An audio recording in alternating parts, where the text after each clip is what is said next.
Welcome, everyone, to our exploration into the depths of cultural identity and historical narratives.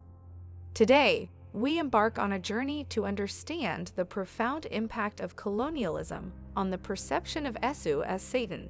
In the rich tapestry of Yoruba mythology, Esu stands as a deity of complexity and importance, often misunderstood in the shadow of the Christian portrayal of Satan.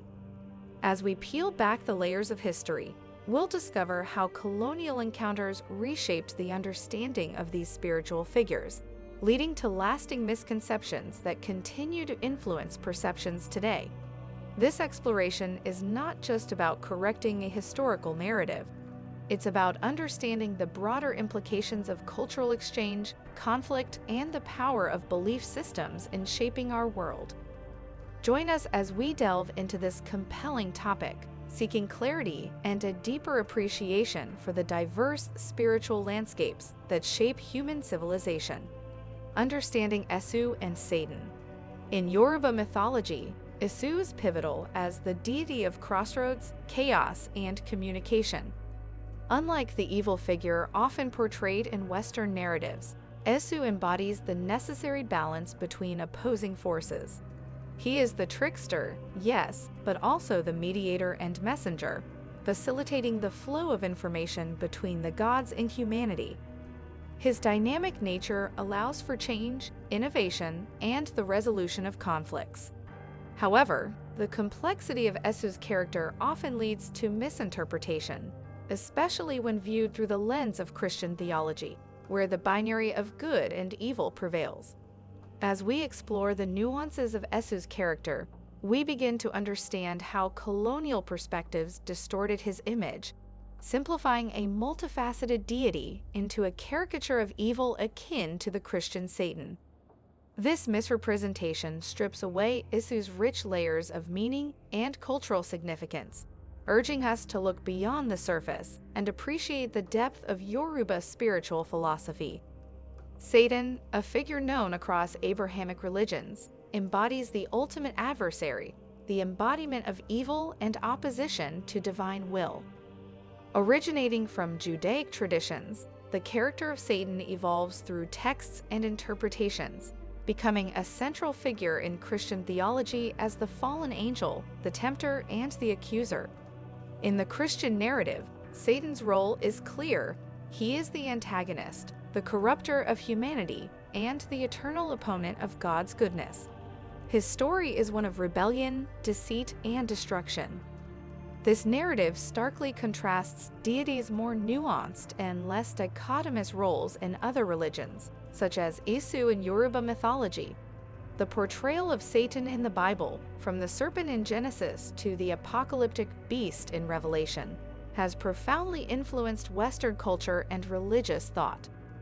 Understanding Satan's role and evolution in sacred texts is crucial to comprehending how he became synonymous with ultimate evil and how this stark portrayal impacted the perception of other spiritual figures, like Esu, during the Colonial Encounter.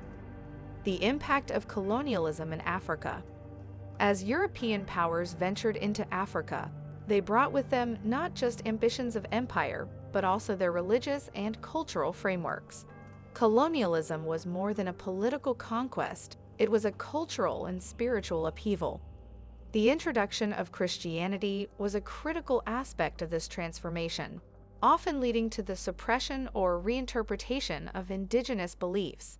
African deities like Esu were particularly vulnerable to misrepresentation in this tumultuous landscape. As missionaries sought to convert and civilize, they frequently cast indigenous spiritual figures in a demonic light, equating them with the Christian concept of Satan.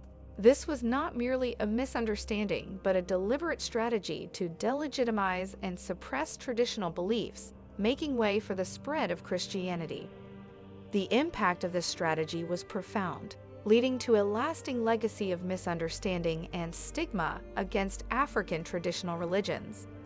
By examining the role of colonialism in reshaping African spirituality, we begin to uncover the roots of many modern misconceptions, and appreciate the resilience and adaptability of these ancient belief systems in the face of overwhelming change. The conflation of Isu with Satan served as a potent tool in the colonial arsenal, a means to undermine and control through spiritual warfare. This tactic was not unique to Africa. It reflects a broader pattern of colonial behavior where the demonization of indigenous beliefs facilitated domination and assimilation. The repercussions of this spiritual conquest were far-reaching, affecting not just religious practices, but also social structures, identities, and worldviews. As indigenous deities were demonized, so too were the cultures and communities that revered them. The legacy of this period is a complex tapestry of loss, adaptation, and resistance. Understanding this history is crucial for anyone seeking to engage with African spirituality or grappling with the post-colonial landscape. It challenges us to question our assumptions, seek deeper truths, and foster a more nuanced and respectful dialogue about the past and its continuing impact on the present. The conflation of Isu and Satan. The conflation of Isu with Satan is a stark example of how colonialism and religious imperialism can distort and reshape indigenous spiritualities. Isu, a deity associated with communication, fate, and the balance of forces, was reduced to a mere demonic figure in the eyes of Christian missionaries. This misrepresentation was strategic, intended to vilify and marginalize African spiritual practices to make way for Christian conversion. The narrative of Isu as Satan spread, permeating the consciousness of both colonizers and the colonized, leading to a profound misunderstanding of Yoruba religious beliefs. This distortion of Isu's character is more than an academic concern. It's a testament to the power of narrative in shaping beliefs and identities. By examining the specific ways in which Isu was equated with Satan, we can begin to unravel the complex web of colonial influence and reclaim a more authentic understanding of African spirituality.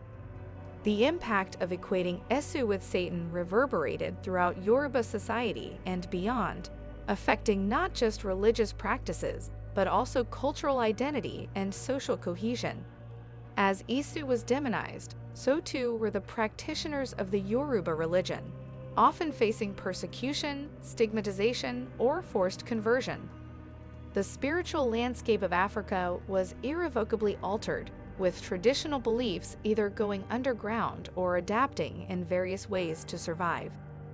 The story of Isu and Satan is a poignant reminder of misconceptions' destructive power and cultural memory's resilience.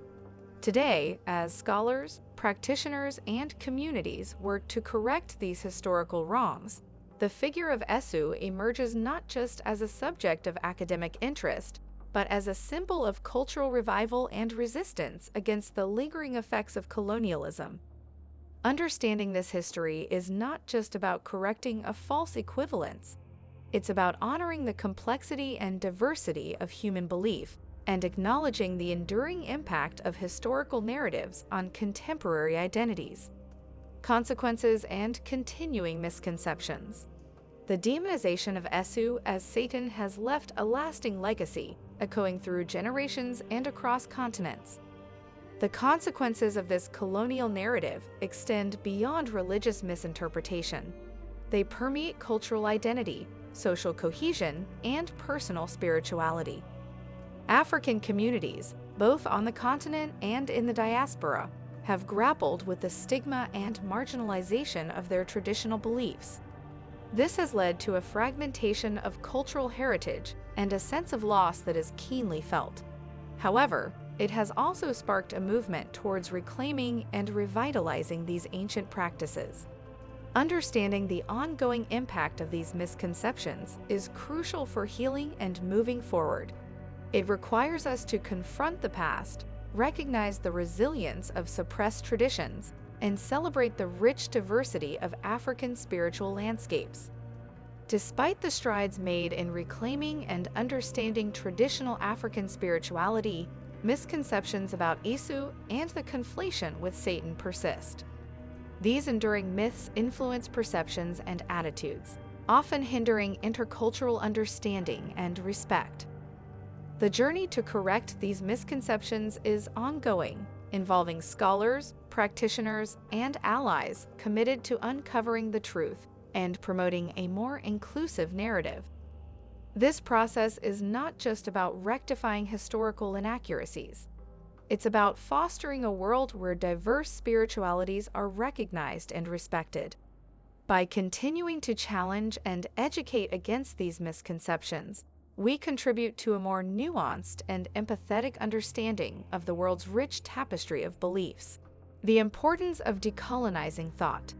Decolonizing thought is essential in addressing the deep-rooted misconceptions born from colonialism. It involves critically examining the narratives we've inherited and committing to uncovering and understanding the truths that have been obscured. This process is not merely academic, it's a deeply personal and collective journey towards healing and understanding. By decolonizing our knowledge of figures like Esu, we challenge the legacy of colonialism and create space for a more authentic and respectful engagement with different cultures and spiritualities. It's a path toward a more equitable and enlightened world where the diversity of human experience is valued and celebrated. The journey of decolonizing thought is both challenging and rewarding. It requires us to confront uncomfortable truths, question long-held beliefs, and open ourselves to new perspectives. But the rewards are immense: a deeper understanding of our shared humanity, a richer appreciation for the diversity of human culture, and a stronger foundation for mutual respect and dialogue. As we continue to explore and understand the true nature of Esu and other misrepresented figures, we correct historical wrongs and pave the way for a future where all cultures and spiritualities are recognized for their intrinsic value and beauty. Conclusion. Today, we've journeyed through the complex and often misunderstood narrative of Esu and Satan, uncovering the profound impact of colonialism on African spirituality. We've seen how misconceptions can distort and suppress, but also how resilience and truth can lead to revival and understanding. This exploration is more than an academic exercise. It's a call to recognize the enduring power of belief and the importance of respecting the diverse spiritual landscapes that shape our world. Thank you for joining us on this enlightening journey. We hope it has inspired you to continue exploring, questioning, and appreciating the rich tapestry of human culture and spirituality. If this journey has inspired you, dive deeper into African spirituality by visiting museums, reading seminal texts, and participating in community events. Share this video to spread knowledge and engage in the dialogue. Your curiosity fuels our shared path to understanding and respect. Stay connected by following our channel for more enlightening content. Together, let's foster a world rich in knowledge and mutual respect. Thank you for joining us on this exploration. Your engagement is crucial in our quest to share these vital narratives. Remember to like, subscribe, and turn on notifications for more content that delves into the fascinating realms of history, culture, and religion. Explore our other videos for continued insights into our diverse world.